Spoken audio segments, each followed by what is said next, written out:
You'll remember that we've been spending weeks in wisdom literature, and we've gone to a conversational type of sermon on the third Sunday, casual Sunday of the month. And I'm going to give you a disclaimer right at the start today. I told James this week, I invited you to read Job, and I know at least one of you did. And Job we could spend weeks, months on. There'd be lots to talk about. We're spending 1 week, so we're just scratching a tiny little bit of Job. We may come back to it in the fall, I don't know.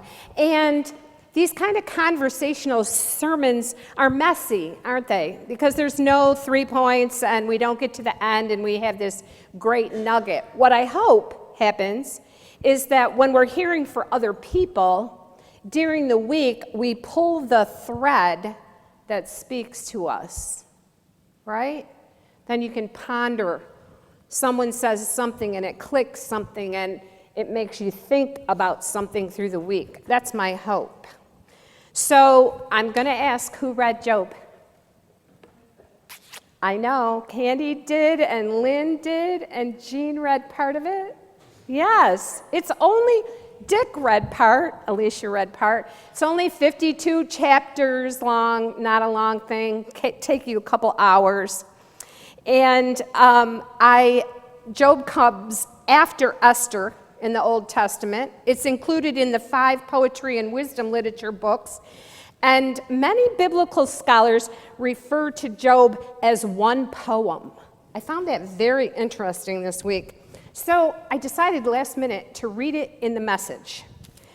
And I'm reading all of chapter 1. Job was a man who lived in Uz, and he was honest inside and out, a man of his word who was totally devoted to God and hated evil with a passion. He had 7 sons and 3 daughters, and he was also very wealthy. 6,000 head of sheep, 3,000 camels, 500 teams of oxen, 500 donkeys, and a huge staff of servants, the most influential man in all the East. Now, his sons used to take turns hosting parties in their home. This sounded really interesting. Always inviting their 3 sisters to join them in their merrymaking. When the parties were over, Job would get up early in the morning and sacrifice a burnt offering for each of his children, thinking, maybe one of them sinned at the party. How many parents have done that? No, we've just gotten on our knees and prayed, right? Job made a habit of this sacrificial atonement just in case his children had sinned. One day, when the angels came to report to God, there's a sermon, Satan, who was on the designated accuser, came along with them. God singled out Satan and said, "What have you been up to?" And Satan answered God, "Going here and there and checking on things on earth." And God said to Satan, have you noticed, my friend Job? There's no one quite like him. Honest and true to his word, totally devoted to God and hating evil. And Satan retorted, "So do you think Job does all of that out of the sheer goodness of his heart? Why, no one ever is that good. You pamper him like a pet. You make sure nothing ever happens to him bad or to his family or his possessions. You bless everything he does. He can't possibly lose. But what do you think would happen if you reached down and took away everything that he has? He'd curse you right to your face. That's what." God replied, "We'll see. Go ahead. Do what you want with all of that is his. Just don't hurt him." Then Satan left the presence of God. Sometime later, Job's children were out having another one of their parties at the home of the eldest son, and a messenger came to Job and said, "The oxen were plowing, the donkeys were grazing in the field next to us when Sabaeans attacked, and they stole the animals and killed the farmhands, and I'm the only one to get out alive and tell you what just happened." While he was still talking, another messenger arrived and said, "Bolts of lightning struck the sheep and the shepherds and fried them, burned them to a crisp. I'm the only one to get out alive." And tell you what happened. While he was still talking, another messenger arrived and said, "Chaldeans coming from 3 directions raided the camels and massacred the camel drivers." And people say the Bible isn't interesting. I am the only one to get out alive and tell you what happened. While he was still talking, another messenger arrived and said, "Your children were having a party at the home of your oldest son when a tornado swept it off the desert and struck the house. It collapsed on the young people and they died. And I'm the only one to get out alive and tell you what happened."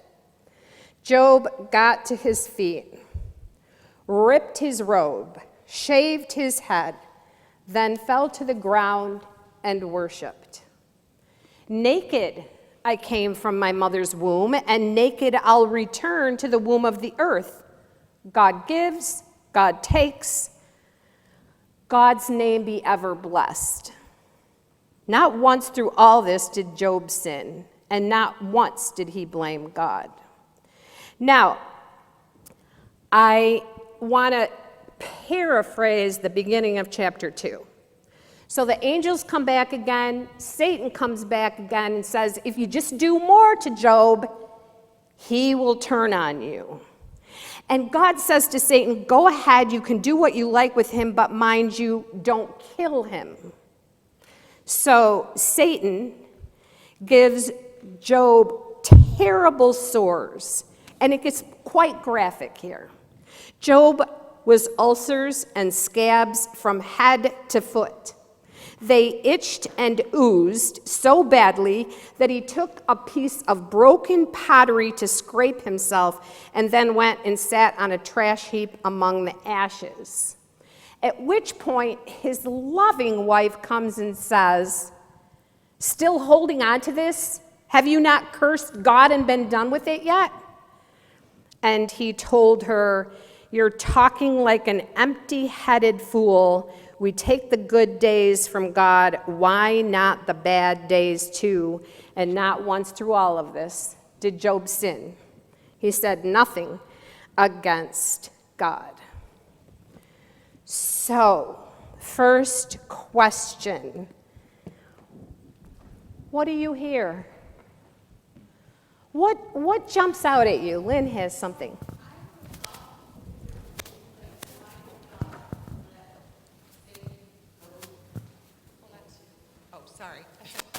Why did God let Satan goad him into doing anything? That's what I struggle with. Like, why would that happen? Any responses?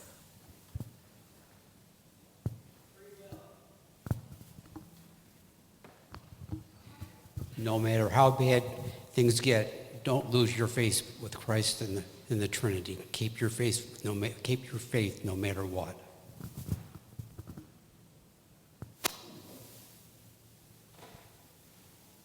So, great question, Lynn.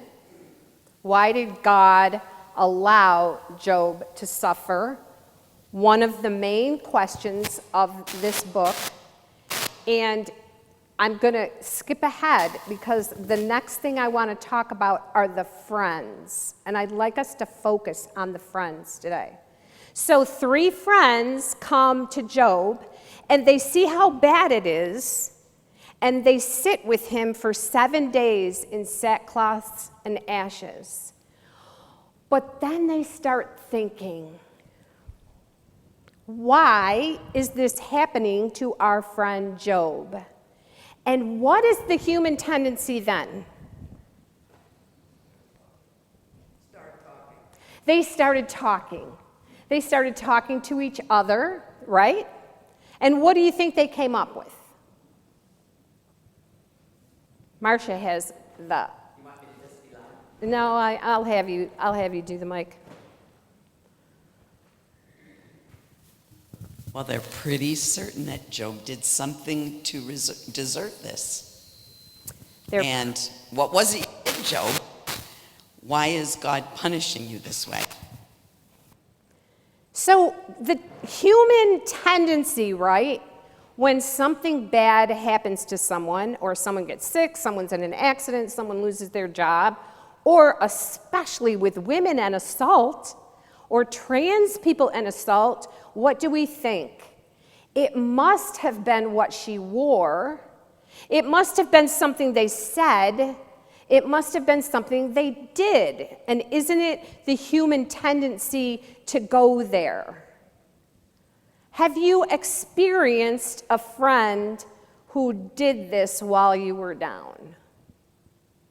Have you been asked a question? One of the criticisms of the church is shame and blame, and definitely in Job, the friends are all about shame and blame, right? And there's a series of conversations they have with Job.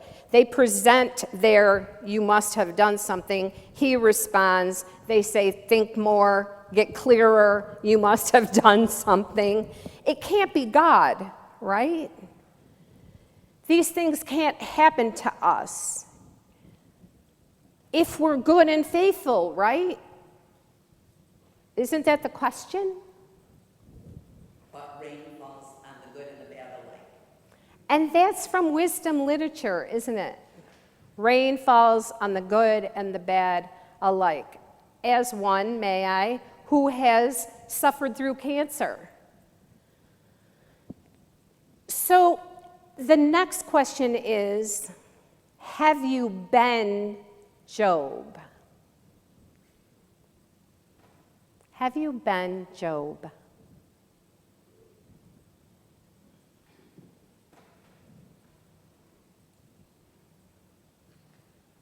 Has something horrible happened in your life, and how has it been with your friends?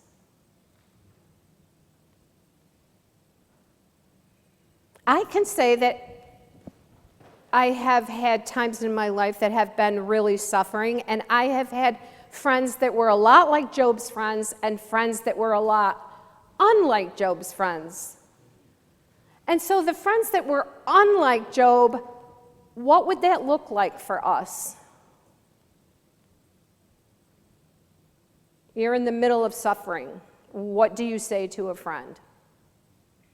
What might be something you say to a friend? I'm here. So presence is a big deal. I'll be here with you.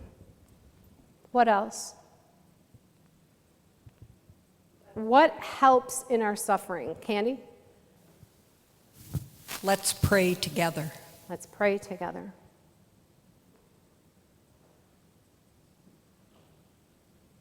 Keep going. We can do better than that. One of my friends' groups say, it really sucks, and I'm sorry this is happening. And that's all we're allowed to say to each other. So I went to some of my favorites, and honestly, John Wesley on Job is hilarious. Just type into Google John Wesley on Job, and he says it's a monolithic poem on primitive theology. Interesting. But the one that resonated with me was the one who said, Anne Lamott, and it speaks to what Alicia just said. Our lives and humanity are untidy, disorganized, and careworn. Life on earth is often raunchy and violent. It can be agony sometimes just to get through the day. And yet I believe that there is ultimately meaning in the chaos and also in the doldrums. What I resist is not the truth, but when people put a pretty bow on scary things instead of saying, this is a nightmare. I hate everything. I'm going to go hide in the garage. I think this is a learning for the church. I think instead of saying, praise be, we might say, I cry with you. Instead of, what did you do? How are you? What can I do? How can I be with you? I think that people in suffering really appreciate honest questions and offers of support with people that they can be real with, right? Others. Ivan has something to say.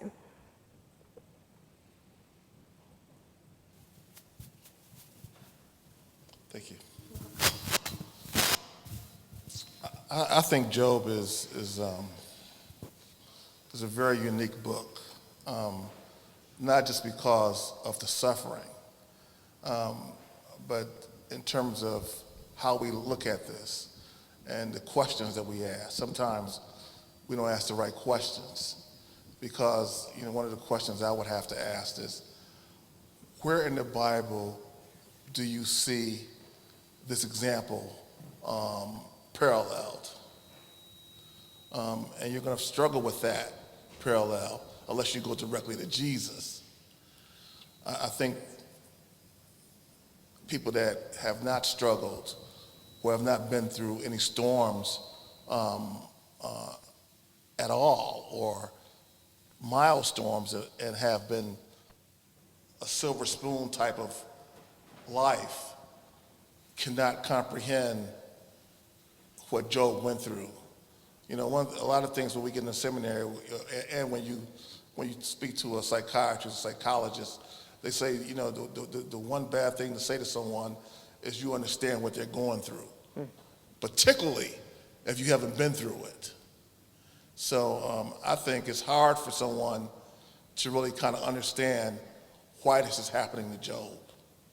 And it's really difficult if you haven't been through any storms or anything like that. I think that it's really hard. It's hard to comprehend how to deal with this. Those three friends you're talking about, they can't comprehend what's going on with Job. They may be there. They're probably down to earth friends, but to see the way the things happen to him, step. There's got to be something wrong. But we fail to look at that God was speaking directly to sin about his faithful servant Job. And when I mean directly to sin, he was talking to Satan. And he allowed Satan to give it your best shot. I know my child. And parents know their children.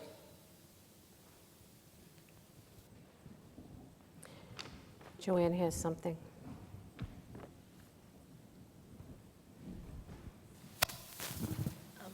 My thought is that bad things happen to very good people because there is evil in the world and none of us have any control over.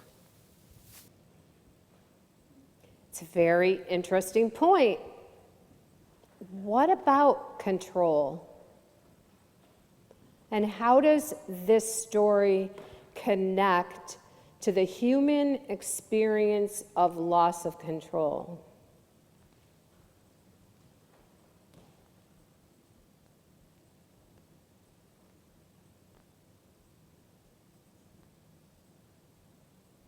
So the rest of the story is in chapter 28, there's this whole singular poem about wisdom.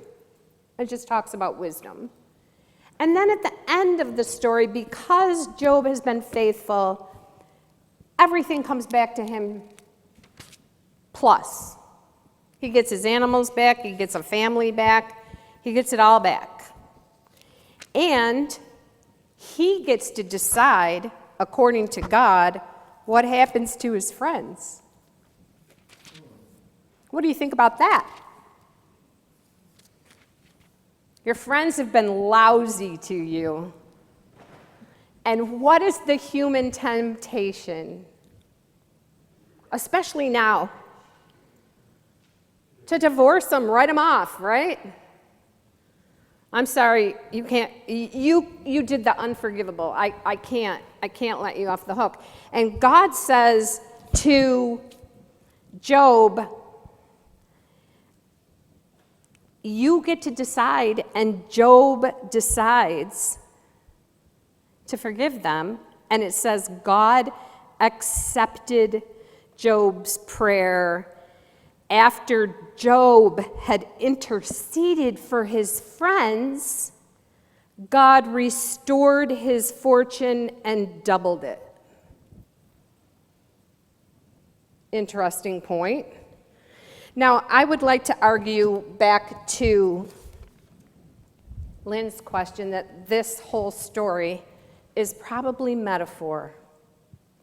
And there are stories in literature that supports the biblical story and supports translation, that there were stories in other cultures about the man that is good and the man that suffers, right? And everything is taken away from him. As a sort of paradigm for people at the time, there's a couple interesting things about Job in this story, though. He wasn't an Israelite. It never says that he's part of the house of Israel.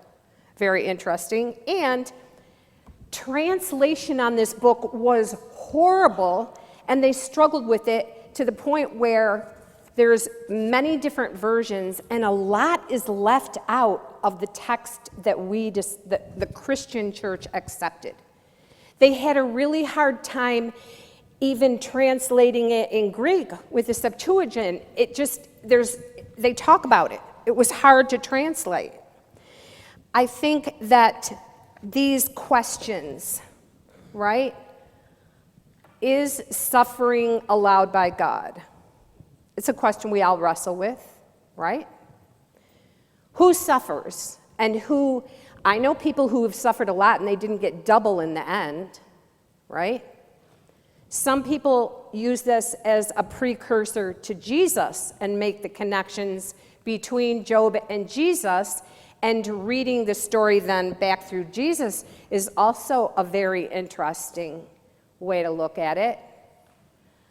I hope that you spend some time with it. I hope that this has sort of whetted your appetite to go to Job and read it as a poem and see what leaps out for you from that. The other thing I'd like for us to think about is how we sit with people in suffering. I have a friend that's an Episcopal priest, and when anyone dies, he shows up at the house with his bucket and his vacuum, and he cleans the house of the person who has died. Gift. I fell once and tore all the ligaments from my toes to my knees, and without asking, a friend showed up while I was at church and cleaned my house and put flowers on the table. All of us can do these acts, and some of these acts we don't really even need to ask. We could go and offer ourselves to people and not wait for people to ask, right? We can be, as Bob says, present to people who are suffering. Rachel Naomi writes it this way: the expectation that we can be immersed in suffering and loss daily and not be touched by it is unrealistic as expecting to be able to walk through water without getting wet. When we walk with people in suffering, of course it's going to hurt. It should hurt, right? Mourn with those who mourn, weep with those who weep. This sort of denial is no small matter. The way we deal with loss and suffering shapes our capacity to be present to life more than anything else. The way we protect ourselves from loss or suffering may be the way in which we distance ourselves from life and the help that could be offered. We're all in it together. And it's all of our jobs to love in community, correct? We promised that with Paul this morning. And so we sit sometimes in suffering as a way of living out our faith in Jesus. My first office, I had a sign that I had gotten, and it was, a sign from another culture, but it said, "He who has one love has one woe. He who has 1,000 loves has 1,000 woes." The truth is, when we open ourselves to each other and we offer to be present and faithful to those suffering, we suffer with them, and it does create woe within us, but it's a faithful woe, right? It's a faithful calling to serve those who need, and may we do that with integrity and courage. I'd like to pray a prayer from Padraig Tuma's book in closing. Oh God and Jesus of the struggle, you never promised ease. Yours the pained heart, ours the pained hearts too. You promise life in the hustle and bustle of the everyday.